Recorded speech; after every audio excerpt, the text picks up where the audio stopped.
প্রতিটা রুহু, প্রতিটা মানুষ মালাকুল মাউতকে দেখতে পায়। মুমিনদের কাছে এসে মালাকুল মাউত একজন যুবকের বেশে সাদা ধবধবে জুব্বা পরে মুমূর্ষু ব্যক্তির শিয়রে বসে বসে বলে, হে প্রশান্ত আত্মা, আল্লাহর ক্ষমা আর দয়ার দিকে বের হয়ে আসো।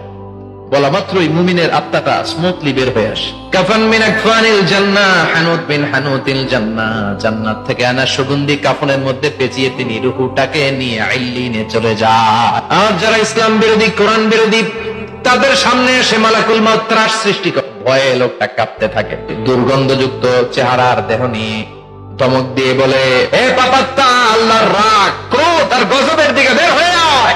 কাফেরদের আত্মা বেরোতে চায় না, ডানে দৌড়, বায়ে দৌড়, সামনে দৌড়, পেছনে দৌড়। মালাকুল মাউত এটাকে টেনে হিচড়ে, একটা জীবিত ছাগলকে জবাই না করে তার চামড়া উল্টার দিকে টেনে হিচড়ে বের করলে ছাগলটা যত কষ্ট পায়, এর সে কম 70 গুণ বেশি কষ্ট দিয়ে কাফের মুশরিক আর গাদ্দারদের রূহ কবজ করা হয়।